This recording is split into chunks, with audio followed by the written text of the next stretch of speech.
Ici, ma maison. Bah non, c'est plus ici ta maison, c'est où? Moi, je sais plus où on habitait. Là, après, c'est où? Ici. Moi, je connais plus le chemin, hein. Je te suis. Eh, je te suis, hein. Moi, je connais plus le chemin. Tous les jours, Jessica, 23 ans, va chercher sa fille à l'école. Ouais, mais il faut aller chercher à manger, c'est où? Depuis un mois, le trajet a changé. Allez, on y va. Jessica a quitté Saint-Leu. Ah, ça veut manger quoi? Tu veux des nuggets? Tu veux des nuggets, alors? Non, pas des nuggets. Mère et fille ont de nouvelles habitudes. Le mercredi, c'est kebab. Ici, essuie tes pieds. Bonjour. Vous avez des côtes d'agneau? Oui. Bah, je vais prendre une assiette côte d'agneau. Une assiette côte d'agneau, oui. Des nuggets pour la petite. Un nugget. Ouais, avec une barquette de blé, comme d'hab. Jessica a quitté Saint-Leu, car à l'époque, elle n'arrivait plus à payer son loyer. C'est pour moi, c'est pas pour toi ça. Toi, t'as du kebab et du blé. Des nuggets, c'est du blé.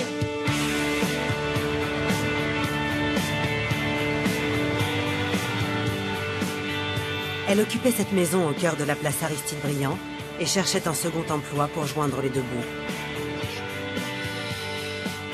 J'ai préparé mes CV, et puis je vais faire les boîtes intérim pour me trouver un nouveau travail. Enfin, un deuxième travail, quoi.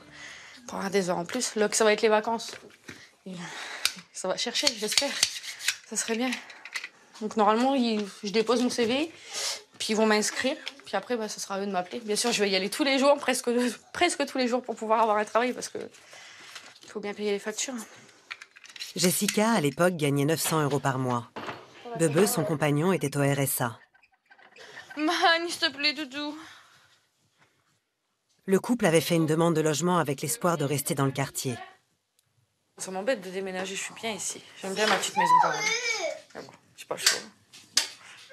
720 € de loyer, c'est un peu trop cher, donc... J'ai 200... Je sais même plus, 287, je crois, d'appel. Bon, tout seul, c'est dur. Hein. C'est toute ma paye, quoi. Plus un peu de la scène qui part dans le loyer. Hop. Les logements que je veux, ouais, là, c'est marqué là. On choisit quel type de maison qu'on voudrait, ascenseur ou sans ascenseur, si c'est un appartement. Le loyer, 500 €, ça serait bien. Un peu moins cher, quoi. Parce qu'après, il y a des charges à côté. 500, ouais, c'est bien. C'est juste bien. Moi, je demandais un peu partout, mais principal autour de Saint-Leu. Je suis bien ici, j'aime bien. Hé, Doudou? Doudou? Elle est où la maison? Moi, je sais plus où j'habite. Hein. Jessica a été en partie exaucée. Aujourd'hui, son loyer est de 230 € par mois, allocation logement comprise. C'est ici, hein? Oh! Tu vas où? Un loyer qu'elle doit payer seule, car Jessica s'est récemment séparée de Bebe. Elle vit à quelques centaines de mètres de Saint-Leu, dans cet immeuble, au 5e étage.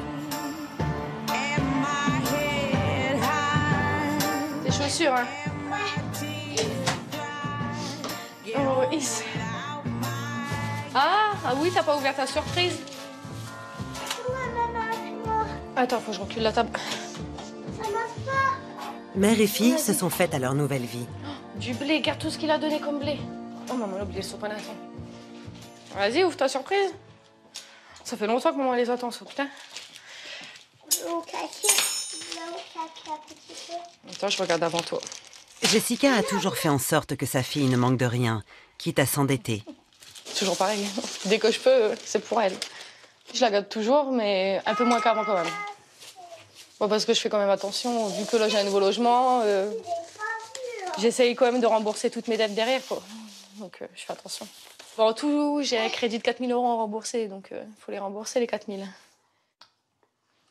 Oh, t'as plein de fêtes sur les doigts. À force de gâter sa fille, C'est bon? Jessica n'arrivait plus à boucler ses fins de mois. Dis, bon appétit. On met la télé? Ouais. Il y a quelques mois, Jessica nous faisait visiter la chambre de la petite. C'est la première chose que j'ai fait en arrivant ici, sa chambre. Sa petite chambre de princesse. Son petit monde à elle. C'est toujours elle qui passe avant tout. Tout le temps. C'est plus fort que moi. Je me prive beaucoup. Beaucoup. Du moment que ma fille elle est tout ce qu'elle veut, après moi je m'en fous.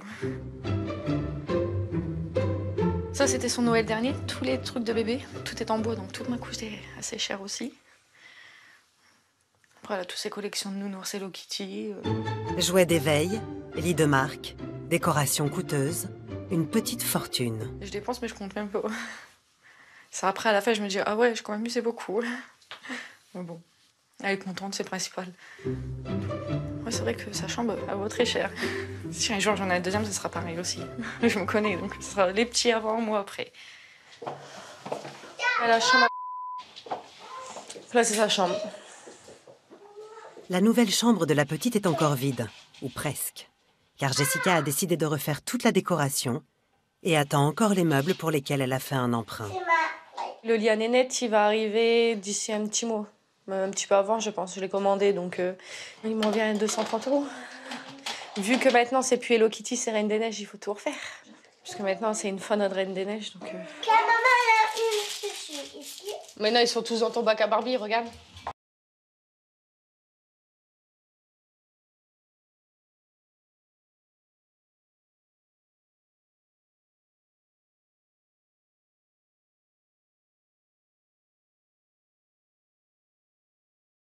Ans, rue des Granges. Marie-Jo, c'est un peu la maman du quartier. Elle a une bonne nouvelle. Sa maison est enfin en cours de rénovation. Ça fait drôle, hein. Et ça fait plus clair en plus, hein. Mais c'est parce que ma fille elle s'est débrouillée pour écrire à l'OPAC. Alors de ce fait-là, ils nous ont apporté soit qu'on faisait les travaux, donc du balatum, parce que le mien était pourri, soit qu'ils me le faisaient, mais à partir de 2016. J'en avais marre de là-dedans, c'était dangereux quand c'était humide et puis tout. Alors de ce fait-là, j'ai dit, écoutez, faites-moi un bon. Donc on a reçu le bon après, 380 € de bon balatum. Et puis ma fille, elle est venue avec son copain, et puis ils ont été chercher le balatum. Alors on a du mal à le poser parce que c'est pas notre métier. Elle s'est débrouillée tout seul, moi je peux pas. Son balatum, le revêtement de sol de la maison, n'avait pas été changé depuis 30 ans. Bon, allez, visite de maison. Alors ça, c'est ma toilette salle. Ça, c'est ma toilette cuisine. Alors avant, il y avait des fenêtres là avec une porte puis tout, mais ça faisait très sombre. Alors on a coupé, puis on voit il y a plus de clarté, quoi. Parce que ça faisait une toilette porte et des fenêtres, ça faisait vraiment très sombre. Mon balatum, il est usé, il est mort. Regarde, attends, je ne vais pas me baisser. Je regarde, il est mort, donc je mets ça pour pas me casser la gueule. Il est mort, le balatum. Attends, c'est juste pas possible. C'est même pas possible. Regarde, là-bas, t'as mis des rustines. Mais pourquoi? Parce qu'une fois, tu prends les pieds dedans. Ben voilà, mais pourquoi? Parce qu'une fois, j'ai eu une fuite d'eau, et puis c'était... Parce qu'en ce moment, dans le quartier-là, il y a beaucoup de fuites d'eau. C'est comme la tapisserie là, tu vois bien que ton mur, il est humide. Ben voilà. Tu serais bien quand même si t'avais ta petite maison qui était bien Oh, faite. mais je suis bien, moi, j'ai mangé mon Tu assiette. serais mieux. Et les travaux ne sont pas terminés. L'office HLM a accepté de refaire presque tout l'intérieur de Marie-Jo. Ils nous ont envoyé un électricien qui ont refait mon électricité. Lundi, ils vont venir pour la salle de bain. Et puis un monsieur qui est venu pour mes fenêtres. Donc on va changer parce qu'il fait très froid. Enfin, il fait froid ici en hiver. Hein. Et pas de... C'est un gruyère maison là. Hein. Autrement, voilà, donc ça fait plus joli, quoi. Hein. On a même changé les meubles aussi en même temps. On a tout fait. Donc ça fait drôle, quoi. Ça fait plus clair. Hein. Je revis, voilà. Ben, j'ai vu la voisine, elle est venue me voir, elle m'a dit, écoute, je te donne les meubles de ma salle. Mais je dis, non, je voulais pas trop de meubles, moi. Alors elle me dit, c'est ça où je les broie. Bon, c'est gentil, c'est parce que je suis bien estimée, quoi. Hein. Donc, hop, on a tout tapé entièrement, puis elle m'a ramené les meubles avec ses enfants, puis tout, puis voilà. Donc elle m'a donné ce buffet-là.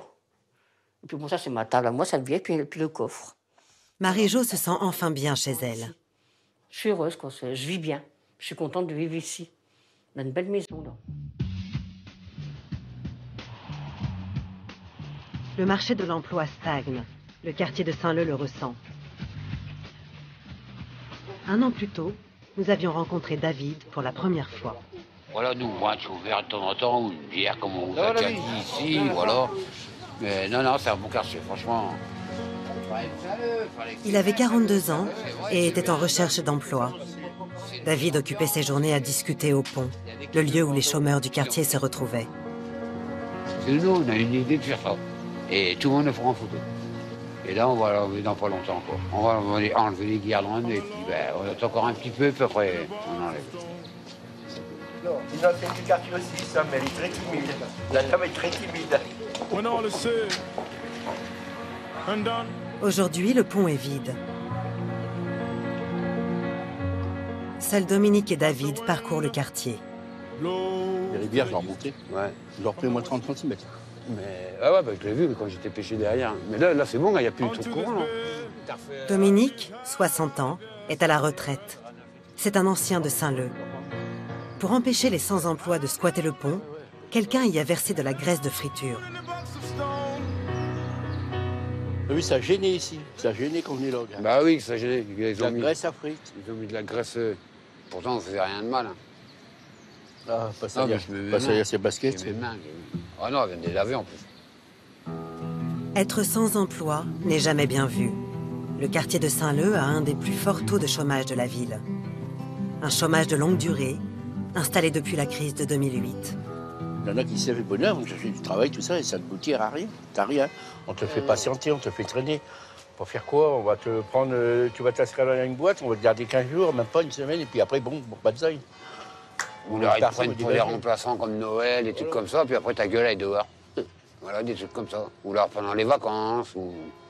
Regarde, moi je cherche encore moins que Parisien, celui que tu connais, que lui il se lève tous les matins, depuis des mois et des mois et des mois et des mois.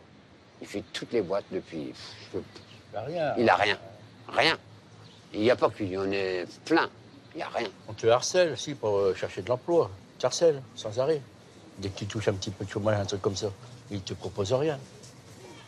Eux, ils touchent un salaire, c'est sûr. Après, si tu arrives à rentrer dans une toi. boîte, il faut essayer d'y rester, comme son fils. Voilà, ça c'est bien. Bon, il y a aussi qui demandent, c'est des diplômes, des diplômes, des diplômes. Les 3 quarts qu'il y a ici, ils n'ont pas de diplôme. Ouais. Tu veux faire? Ils n'ont pas de diplôme, il y en a. Alors, parce qu'ils n'ont pas de diplôme, ils ne savent pas travailler. Tu fais voir un boulot, tu sais le faire. Hein. Bah, bien sûr, il faut lui laisser la chance des moments des jeunes. Moi, c'est pour ça. Moi, j'ai vu des mecs, parce que, ouais, comme tu dis, pas de diplôme, ben non, on ne prend pas. Bah, alors, comment tu veux que le mec, il apprenne si tu ne prends pas? Il faut qu'il apprenne. Hein. Avant, tu sortais d'une usine, ça ne te plaisait pas, tu sortais, tu vas taper à la porte de notre usine, taper, tu allais voir le patron, vous cherchez du travail. Vous avez du travail? Bah oui, bah allez, hop, pas besoin de diplôme, tu étais pris. C'est facile de dire qu'il n'y a pas de travail. Bon, parce que là, depuis le temps que vous êtes venus, il y a des jeunes dans Saint-Leu là qui travaillent. Ils travaillent aux Astel, ils travaillent, ils ont trouvé des contrats. Eux, ils sont contents de faire le contrat. Mais quand leur contrat va être terminé, ils ne les prendront pas plus de 8 mois. Mais quand leur contrat va être terminé, qu'est-ce qu'ils vont faire? Ils vont se retrouver encore dans la même misère, puis temps de refaire leur papier. Ils peuvent pas mettre tout le monde dans le même sac, mais il y a beaucoup plus de courageux que de feignants. C'est mon idée, hein. Attention, c'est mon avis. Alors, ton boulot, ça a été? Ouais, ça a été impeccable. C'est bien. Bon, on va se mettre un peu, il fait bon. Durant notre tournage, seule Aline, la copine de Marie-Jo, avait réussi à décrocher quelques extras dans un restaurant. Alors, comment ça s'est passé? Bah, ça s'est bien passé. On a service du soir en plonge. Après, le lendemain, j'ai fait les 2 postes. Donc là, il me rappelle au plus tard demain. Ouais, j'espère. Pour refaire certainement un extra ce week-end et peut-être un CDI à la clé. Bon, tu sais qu'au mois de juillet-août, il y a du monde. Bah, c'est ça. Je pense que ça va marcher. Hein. Depuis, elle a même obtenu un CDD. Tout s'arrange pour moi depuis quelques jours. En fait, j'ai enfin signé mon contrat hier. J'ai un CDD jusqu'au janvier prochain et voir un CDI à la clé. Donc, je vais travailler derrière. Et voilà, je suis contente. Enfin, c'est la fin de la galère. Plus de Resto du Cœur, plus de Secours Populaire, plus de tout ça. David, lui, galère toujours. Un peu à cause de son casier judiciaire chargé. Il n'y a plus qu'une affaire qui est en route, les 4 mois fermes, donc j'ai pris pour les steaks hachés. Non, il s'est calmé, il faut qu'il se calme, il se met à la paix. Quand nous l'avions rencontré quelques mois plus tôt, il enchaînait les travaux d'intérêt général, les tiges, pour vol à l'étalage. Voilà, je suis à mon 3e tige. C'est un truc que tu dois à l'État, c'est soit ça ou la prison. Et là, ils donnent des heures, alors ça peut être 180 heures, 200 heures. Donc là, je sais pas ce que je vais prendre. J'ai fait le con. J'étais un peu éméché. On faisait un barbecue, j'ai pris une mobilette. Quoi, le scooter à Jérôme. Et j'étais à Intermarché à Camon, là. Et j'ai pris 5 bouteilles de whisky. Et il y a une femme qui m'a vu, qui était le dire au patron. Puis quand je suis sorti du magasin, ben, il m'attendait dehors. Et là, je repasse le 29 septembre. Pour ça, là, je vais faire mon tige vite fait, avant de repasser le 29 septembre pour 2 steaks hachés à ma cuisse. Mais sur la bonne vidéo, je leur ai dit, j'ai rien volé. C'est ça le boulot. Des ennuis judiciaires Si, qui ne ça, le ça, motivaient ça, pas à chercher du Il travail. m'a niqué, mon poisson. Mais après, il faut dire aussi, je cherche pas trop en ce moment. Parce que comme j'attends mon tige, je cherche pas beaucoup. Faut dire la vérité. Je peux pas me voiler la face en me disant que je vais chercher tous les jours, c'est faux. Pour le vol des steaks hachés, finalement, Ouais. David a encore été condamné. Cette fois, il risque même d'aller en prison. J'ai pas été à l'audience, donc j'étais condamné par défaut. Donc j'étais voir le greffe. Et puis ils vont me refaire passer en audience préliminaire pour que je repasse en audience, quoi. Et mon avocat il va essayer de me demander la relaxe. C'est bête, hein, quand même. Pour survivre, Oui, c'est les choses de David l'homme. faisait un peu de black, quelques travaux de peinture. Il y a des vieux, Ah ouais, ils je veulent sais, pas, ouais. ils veulent Il y a personne. une femme, un coup, j'ai fait 4 plafonds. Et encore, j'ai pas pris cher, c'était en francs. 500 francs par plafond. Les gens, ils ont besoin de faire ça. Après, moi, ça me dérange pas, ça me fait des sous. Travail, Là, ça va me faire pratiquement un deuxième RSA. Là. Ben, ça va me faire même plus un deuxième RSA. Ça va me faire, ce mois-ci, je vais me faire 900 € avec mon RSA. 6 mois plus tard, rien n'a changé. J'ai encore une maison à faire, là, dans pas longtemps. Ah ouais. Ouais, je... Bah, t'es obligé de vivre, hein, un peu. Hein. Bah, si je ferais pas ça, j'aurais pas... Bon, si, je vivrais quand même, je sais pas où, je suis bien logé, donc quand même. Oui, mais tu vas de droite à gauche. Ton argent, voilà. tu dépenses un peu de droite à gauche. Donc, si, j'ai encore une maison d'un chirurgien à faire. Ça fait un plus. Ça Hein. fait un plus quand même. Pour moi, regarde, moi, je touche fais avec les 462 RSA, RSA. Quand je fais du black, je m'en tire avec des moments 1000, 1500, quoi.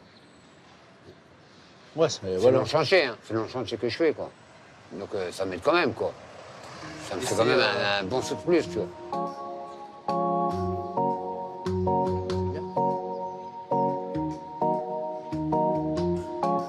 De l'autre côté du quartier, résidence des Majots, habitent toujours Philippe et Maurice. Philippe a 46 ans. Il vit dans cet appartement depuis plus de 20 ans. Il y héberge Maurice, 69 ans. Les deux hommes ont toujours autant de problèmes d'argent.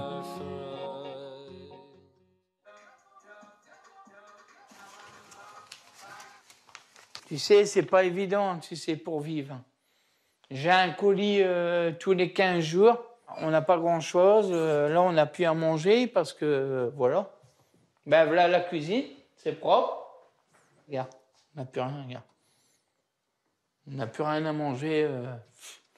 Et là, on n'a plus d'argent. Et puis, Maurice, comme il est handicapé, il touche que le 10. Et le 10, on n'est pas encore arrivé. Hein, voilà. Par contre, je vois qu'il n'y a plus d'alcool non plus. Non, non, non. C'est dur? Ah ouais, c'est dur pour moi. Ouais.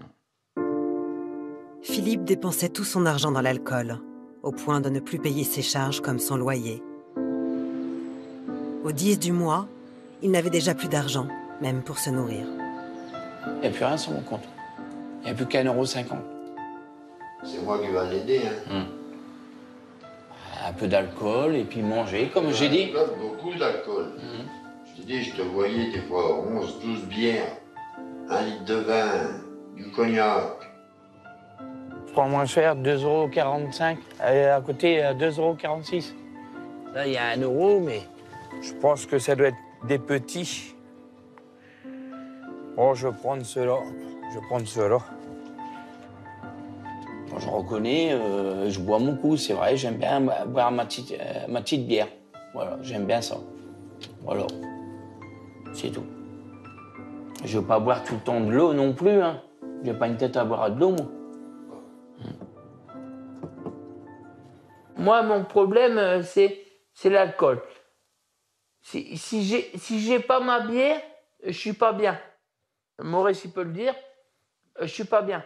Je pense qu'il lui faut de l'alcool. Ouais, voilà. Un alcoolisme de longue date et familial.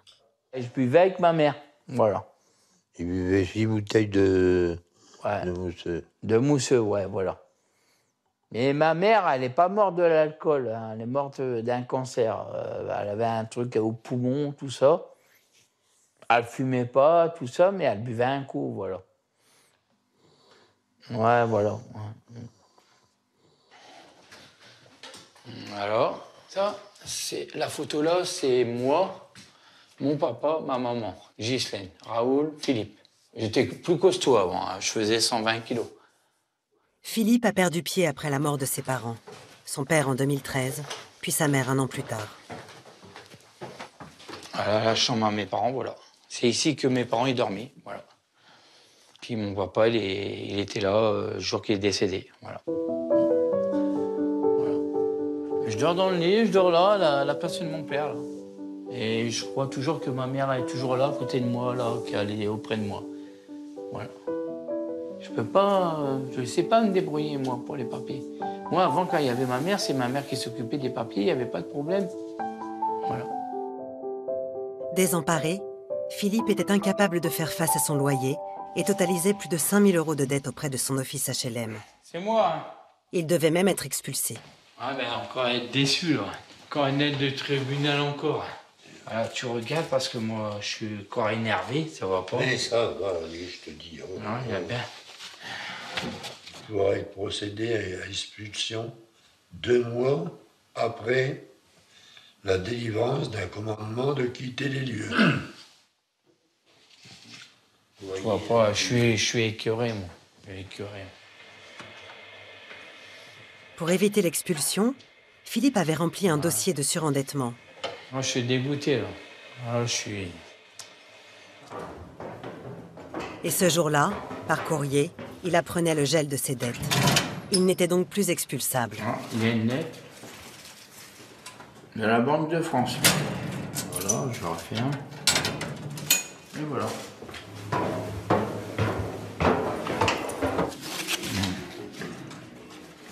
Par contre, pour lire, ça va. Il y en a plusieurs, mais il y en a qui c'est accordé 10 ans normalement. Ouais, mais là, je veux rien voir. Ouais, si tu veux, ouais, parce que moi, je connais rien à ça. Voilà. Après examen de votre dossier, la commission a décidé que votre demande est recevable au bénéfice de la procédure de traitement des situations de surendettement des particuliers. C'est-à-dire que personne ne peut te demander d'argent pendant 2 ans, pour l'instant. Pour l'instant, ouais. D'accord. Donc si un jour tu as un huissier qui vient là ou quoi que ce soit, tu lui donnes ça. D'accord, j'ai compris. Ça ne peut rien faire. D'accord, ouais. Depuis cet épisode, Philippe est suivi par les services sociaux et la justice a décidé de le placer sous tutelle. Il n'y a pas longtemps, j'ai passé au tribunal. Aujourd'hui, il ne gère plus ses 800 € mensuels d'allocation adulte handicapé. Un beau jour, on sonne à ma porte. Je dis, c'est qui? Elle dit, c'est une tutelle. Madame, j'ai son numéro de téléphone, tout ça. Elle dit, on vient vous voir parce que comme vous avez des dettes, on voudrait vous aider pour les papiers, tout ça, tu sais. Hein. Elle dit, sous tutelle, je dis, j'ai 800 € par mois, je dis, j'aimerais bien les avoir tous les mois. Ouais, mais elle dit, vous savez, vous devez des dettes. Bon, j'ai accepté. Ils m'ont fait signer les papiers et maintenant je suis sous tutelle. Voilà. Un administrateur règle ses dettes et lui verse 40 € par semaine pour vivre. Moi, j'ai 40 € par semaine. Tu sais, c'est pas beaucoup, 40 € par semaine. Selon Philippe, la personne en charge de sa tutelle aurait commencé à rembourser ses créanciers. Il pourrait entamer des démarches pour conserver son appartement.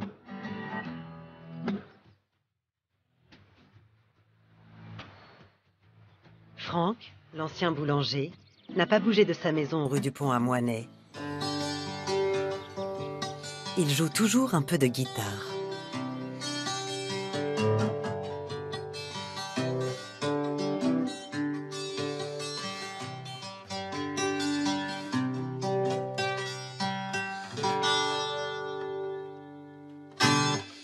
6 mois après, ça n'a pas trop bougé, quoi. Alors, qu'est-ce qu'il faudrait faire? Il faudrait sortir les doigts du cul. Mais les doigts du cul, je me les suis sortis toute ma vie.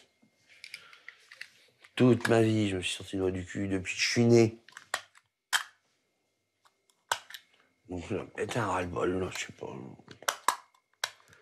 Une shot de crise, coup de calgon, du mal à ressortir la tête de l'eau, je sais pas. Mais bon. Franck a perdu tout appétit de vivre. Il y a 6 mois encore, il se battait pour régler ses dettes.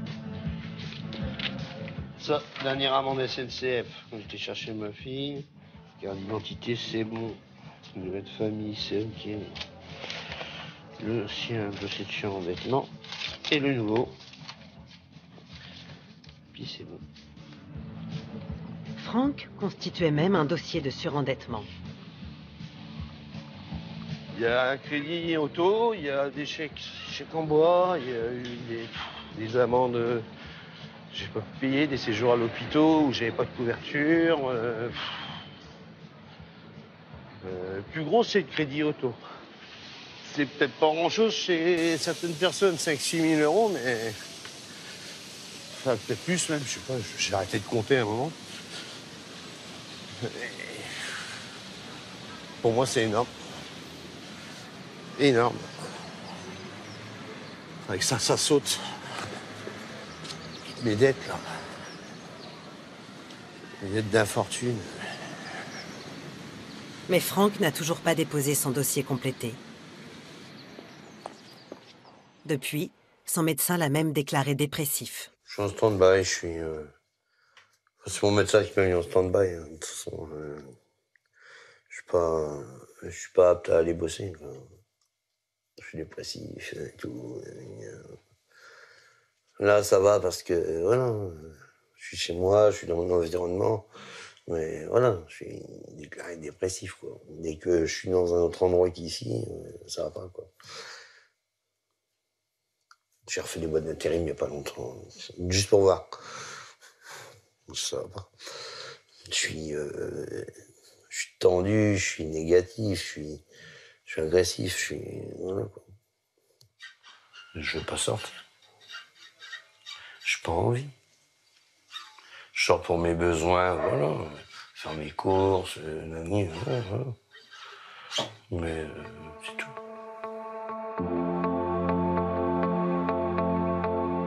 Comme Franck, dans le quartier, beaucoup sont sujets à la dépression, voire à l'alcoolisme. L'absence d'avenir, de perspective, a des conséquences sociales. Bah, si tu veux qu'ils fassent les jeunes ici. Les 3/4, ils plongent dans l'alcool et puis ils continuent. Ils n'ont rien à faire. Comme je t'ai dit, il n'y a plus de local, il n'y a rien. Pas une goutte d'alcool. Je suis sorti de prison, je me faisais chier. J'ai traîné avec 2-3 mecs qui buvaient, mais je me suis mis à boire une bière, 2 bières, puis après, voilà. Aussi bien la drogue, hein. Pareil. Ouais. Bon, ici, c'est pas trop le fléau, mais ça traîne un petit peu quand même. Mais c'est pas grand-chose par rapport à certains quartiers. Bon. David a souvent une bière à la main qu'il partageait avec son frère Jérôme.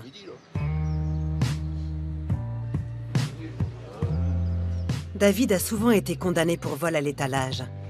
Il est toujours interdit dans la plupart des magasins. C'est Jérôme qui, à l'époque, était chargé des courses. Toi, c'est quoi une Amsterdamer? Amsterdam.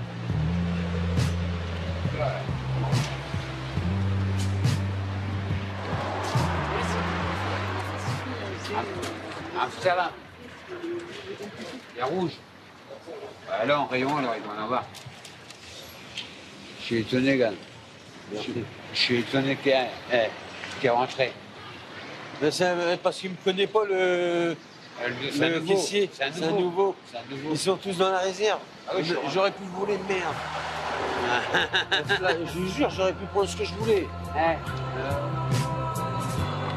Quand nous l'avions rencontré, Jérôme, ancien gardien d'immeuble, licencié pour compression de personnel, avait peur de perdre pied. On avait tout pour être heureux. Une belle maison, un beau office, voiture, permis, tout perdu.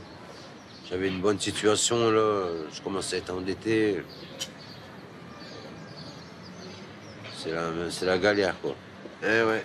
Tout ce que je veux, c'est du boulot. Ça va me permettre de repartir dans un droit chemin, parce que là, en 2 ans de temps, ça s'est bien dégradé. Jérôme ne supportait plus le chômage, la précarité. Pour un mot de travers, il était parfois prêt à exploser. J'étais comme toi, je manquais jamais de rien et tout. Tu verras quand tu manqueras de rien, tu verras que tu iras à la porte. Eh oh, ma table, là, oh, gros. C'est bon. Ouais, non, mais c'est toi qui m'énerve. Tu fais style, moi j'ai un bonheur. Moi j'irai jamais au crédit agricole. J'irai jamais au crédit agricole. T'iras à la poste. T'iras à la poste comme tout le monde. Je te parle du compte Mais nickel. tu vis sur le compte de qui, mon ami? Tu vis sur le compte de qui? Tu veux je l'étale devant tout le monde? Jérôme vit aujourd'hui barricadé dans sa maison, rue du Pont à Moinet. Nous n'avons pas pu le revoir. Quant à son frère, il est enfermé du matin au soir. Il bouge même pas, il sort même plus. Ah oui. Il était parti de 2 mois chez mes parents, nickel, impeccable. Pourquoi? Parce qu'il avait un petit peu de boulot, tout ça. Et ben, son père l'a il travaillait appelé, là-bas au terrain. Et là, ben, regarde, tu le vois. Le monsieur, il bouge pas. Ils sont fermés à longueur de journée. Là, tu vois, les rideaux sont tirés et tout, le volet n'est même pas ouvert. Dans le quartier, là, la picole, on dirait que c'est un point commun entre personnes dans la merde, quoi, en fait. Bon, on est dans la merde, on va chercher une canette, tu vois, les mecs, voilà, comme ça, quoi. Moi, je m'en fous, je bois pas. Non, mais voilà, quoi. L'absence d'emploi rend les journées longues. À Saint-Leu, chacun trompe l'ennui comme il peut. Philippe et Maurice regardaient la télévision. Là, c'est le commencement, là, ça y est. C'est le début du film, là. C'est Karaté Ginger, avec Van Damme. David et Dominique pêchaient. Pourquoi tu viens me coller comme ça? Non, regarde, je suis pas sur toi. Attends, Je serais sur toi, mon soutien, ça y est. Non, c'est parce que ton appât, il a passé par-dessus, ça Pas va. sur toi, là. Corentin et Johnny jouaient aux boules. Allié. Gitan organisait un concours de plongeon. Allez, venez. Putain, les gars, vous êtes chauds. Et Benoît, surnommé Bebeu, Le tuning, on va dire, c'est mon petit kiff. trafiquait sa voiture. En gros, la voiture me revient à peu près 1 500 €. Moi, si je veux faire par exemple mon système pare-choc avant, arrière, la totale, on va dire, j'en ai facile pour 1 000 € sur celle-là. Bebeu, 27 ans, était le compagnon de Jessica. Sans emploi, il touchait le RSA. Pas le son que je voulais. On va remettre l'ancien caisson. Trop peu pour que le couple puisse conserver sa maison de la place Aristide Briand. Tu peux faire les deux ça aussi. Oui, tu peux mettre les deux si tu veux. Ce qu'il faut, c'est qu'il faut qu'il ait un travail. Quand il m'a dit, il est déjà inscrit aux boîtes intérim, donc ça sert à rien d'aller faire les boîtes d'intérim. Je lui ai dit, bah si, c'est toutes les semaines. Il m'a dit, non, c'est sur Internet maintenant. Moi, pour moi, sur Internet, ça marche pas comme ça. Pour moi, travailler, c'est vraiment des mois complets, quoi. C'est pas une semaine par-ci, une semaine par-là, et après tu fais rien. 3 mois après, tu refais une semaine. 3 mois, c'est pas du boulot. Moi aussi, j'ai fait des petits trucs entre deux, mais sans plus, quoi. C'est pas vraiment, pour moi, c'est pas vraiment du boulot. C'était juste des remplacements, un truc comme ça, quoi. Moi, c'est plus dans l'espace vert. Mais bon, il n'y a pas beaucoup de choses en soi. Du moins, il n'y a pas longtemps, c'était pour une mairie. On avait postulé, moi et puis ma mission locale, mais on n'a jamais eu de réponse. Alors. À l'époque, pourtant, Bebeu jurait vouloir trouver un travail. Et il avait la meilleure motivation du monde, avoir un enfant de Jessica. Ah ouais, un petit bébé, un petit casse-couille. Ouais, ça serait bien, ouais. Mais je voudrais bien quand même avoir un boulot pour dire, quand elle est enceinte, que voilà, elle arrête son boulot, que je travaille pour dire qu'elle se repose, qu'elle s'occupe un peu plus de nénettes, trucs comme ça, et puis que au moins qu'il y a moins de coups de gueule par rapport à ça, parce qu'on s'engueule beaucoup, c'est pour ça, quoi. Pour le boulot. Tu m'aimes plus? Bebeu n'a pas trouvé d'emploi. Alors le couple a dû déménager dans ce nouvel appartement avant de se séparer. Donc là, c'est le salon.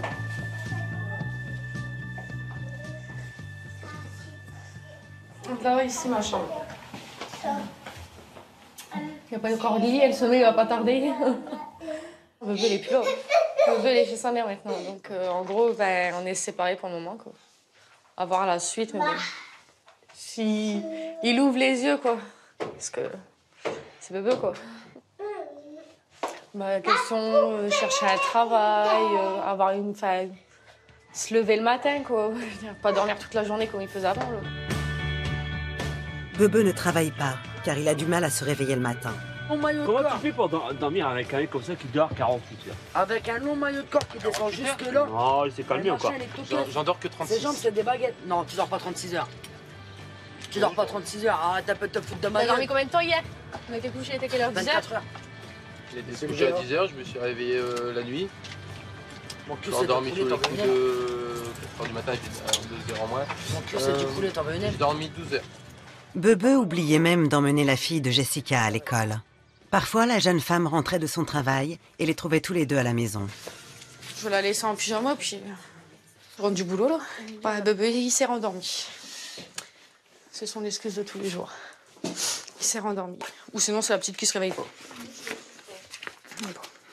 Je reste pas à la maison parce que si je monte et que je le réveille, je veux dire des choses que je pense pas. Puis bah, je veux tout balancer en l'air. J'ai les nerfs, ça m'énerve. Là, alors, fatigue plus ça. La télé. Hop. Et ce soir, en rentrant, il y a le ménage à faire.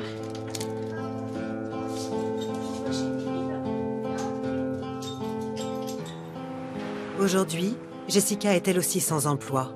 Elle vient d'être licenciée. Le motif ? Absence répétée. L'excuse de mon licenciement, c'est mes absences et mes pauses que je prends. J'allais pas travailler pour pouvoir mettre ma fille à l'école le matin. Parce que avec bébé, comme il dort tout le temps, voilà. Ou sinon, c'est la directrice qui m'appelait pour me dire que la petite était encore à l'école, tandis qu'elle mange jamais à la cantine, donc fallait aller la chercher pour la faire manger.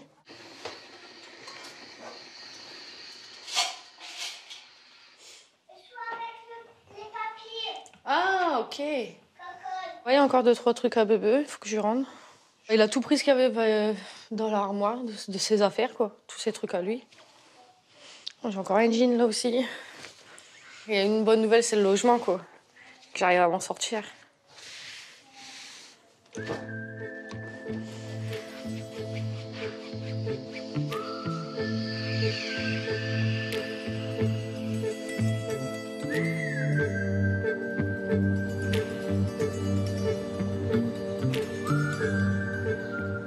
Saint-Leu est un quartier déclaré par l'État en difficulté.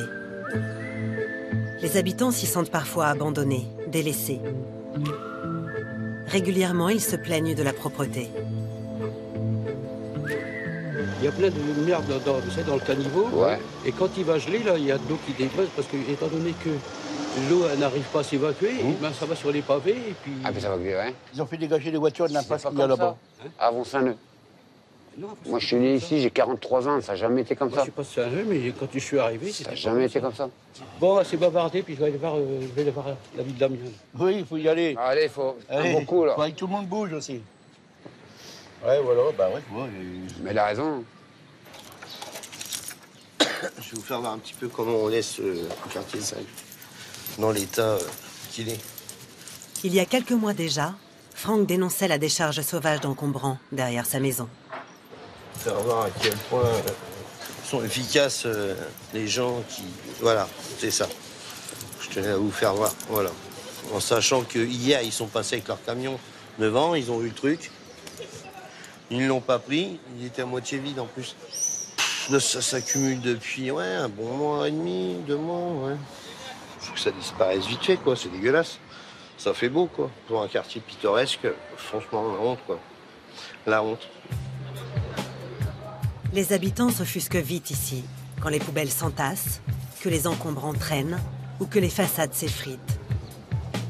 D'habitude, ça dure pas, c'est enlevé à 7h du matin. Ouais, mais là, il y avait férié, donc... Et je vois pas le rapport, hein. Ils sont passés, ils ont pris les 4 là, et ceux-là, ils ont pas pris. Depuis, la municipalité a réagi. Gann. Ah ouais. Ils ont mis une caméra. Ah, c'est bien. Impeccable. Bah ouais, pour ceux qui jettent le bordel. Ah ouais, c'est bien ça. Cheese. Et puis ils ont mis une pancarte. T'as les gens qui jettent des matelas, tout. Tu crois que c'est propre après? Ouais, non. Alors qu'il y a des poubelles. Donc là, ils ont mis une caméra. Alors celui qui va faire ça, qui va être vu, il aura des amendes. Tac, tac, tac. Après, on dit que c'est les gens du quartier qui sont dégueulasses. Alors, là, même nous, qu'on boit des bières d'un moment, ben, on jette dans la poubelle. Hein. Ou alors on a un sac plastique des moments. Les gens de Saint-Leu aiment leur quartier, au cœur de la ville. Personne ne souhaite partir. Ah, la Jessica. Toujours aussi souriante, regarde. Elle s'est cherchée la petite. Oh, t'as un beau ballon. Tu me le donnes? Ah, c'était bien l'école. Bonjour. Tu me fais un bisou? Bisou. Timide. Oh, je suis même pas rasé. Allez, timide. David n'a toujours pas de toit malgré ses demandes aux offices HLM. Il vit toujours chez sa belle-mère. Et contrairement à Jessica, il refuse de quitter le quartier. Elle a des enfants aussi, elle. Voilà, moi, j'ai pas d'enfants. Je suis tout seul et moi, j'ai qu'un RSA. Il y a ça aussi qui joue. Hein. Oui, oui, bon. Elle a pas mal d'enfants, elle touche plus que moi. Hein. Oui, même, que tu touches. C'est payé, de toute façon. Tu as les RSA, ton loyer est payé. Ça joue quand même avec t'as un loyer modéré. Pas d'enfants, donc... En fait, comme ils savent que je suis hébergé à droite à gauche, moi, je suis SDF, mais bon... Donc, je vais voir. Hein. Ouais, mais t'as des logements qui se sont libérés, puis t'as rien eu, quoi. Non, pour l'instant, encore, non. Tu proposes rien, quoi. Si, j'ai une proposition, mais j'ai dit non parce que... Mais moi, on m'a dit que c'était pas un refus, quoi, parce que j'avais pas demandé pigeonnier ni tout, oui. Et j'avais une proposition, mais rue Maurice Ravel, au pigeonnier, et j'ai pas voulu, quoi. Il y a des gens que je connaisse qui voudraient avoir un logement, qui doivent dormir chez des copains ou chez leurs frères, parce qu'ils n'ont pas de maison. Alors, quand tu vois les 2 maisons là-bas qui sont abandonnées, qu'ils ont... Pourquoi qu'ils ne les remettent pas en état et puis qu'ils les proposent? Parce que les gens, ils sont chez les parents, puis tout, que c'est pas une vie pour eux. Ça, c'est pas logique, ça, déjà, d'une.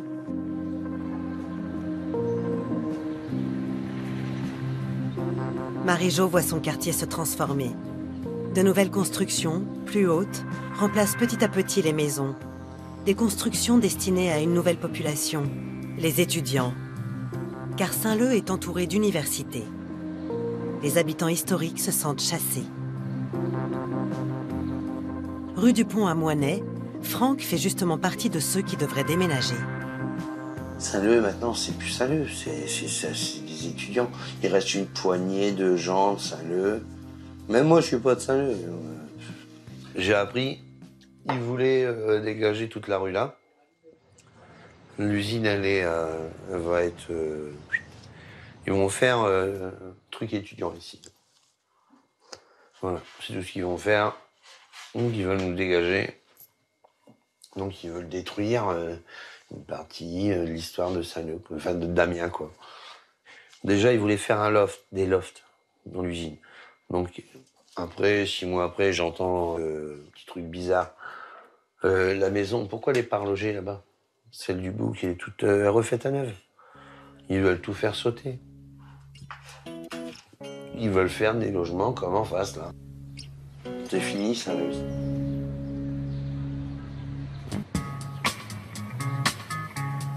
Saint-Leu, aujourd'hui au cœur de la vie étudiante, tout près de la cathédrale, se transformera un jour. Alors les plus précaires seront sans doute relogés ailleurs. Ce sera la fin de la vie de quartier. Cette vie qu'incarne Marie-Jo, la maman, la bonne copine de Saint-Leu. Ça vaut le coup, Saint-Leu. Hein. Ça vaut le coup. Hein. C'est une chouette ville. C'est pas d'aujourd'hui, c'est une chouette ville. Tous les gens se connaissent, tout. Je ne peux pas dire, on a une belle vie, on n'a pas à se plaindre, quoi. Il y a pire que nous, mais il y a mieux que nous aussi. Banque alimentaire, restaurant du cœur, secours populaire. Ça va? C'est la dernière fois aujourd'hui.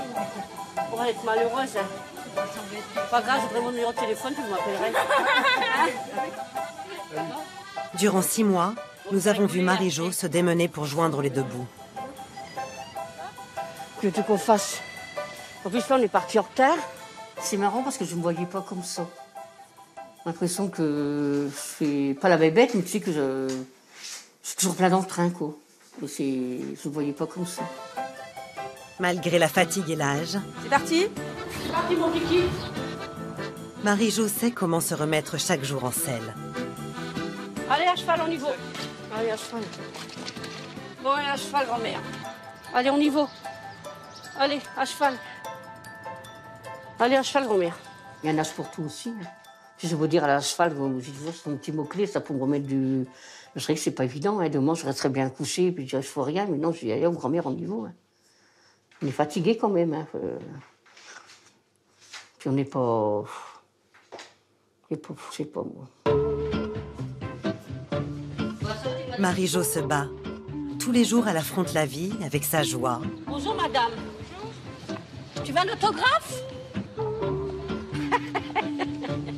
Avec ses blagues. Quand déjà pas trop non plus, voilà quoi. J'agacerai plus de biais, puis c'est tout. Avec sa personnalité. Moi, j'ai un parler, moi, je fais pas trop attention, je crie assez fort. Je dis pas que je suis vulgaire, je pense pas que je suis vulgaire. Mais ça fait poissonnière, voilà. Et pour moi, ça fait casse-sauce. Même mes enfants, ils aiment pas trop que... Quand je vais dans les magasins, par exemple, tout le monde me connaît, le mari, ils me connaissent, mais je rigole avec tout le monde. Je regarde pas que ce soit monsieur avec des gants ou madame. Je suis comme ça, c'est tout. Même dans les banques alimentaires, plutôt, quand j'y vais, tout le monde me connaît, tout le monde sait mari, tout, c'est tout. Mais moi, j'aime bien être comme ça. J'aime bien... Pas me faire remarquer, mais j'aime bien m'entendre bien avec tout le monde. Des Saint-Leu, ces quartiers qui survivent grâce aux allocs, il y en a des milliers en France. Des quartiers qui souffrent d'un mal, le chômage. Ben, j'espère que ça va apporter un plus dans le quartier déjà d'une. Et puis faire voir que Saint-Leu, c'est un bon endroit. On vit bien, enfin on est bien, on est solidaires tous ensemble. On est tous dans la même misère, on s'aime, on est bien ensemble, on s'entraide quand même, quoi.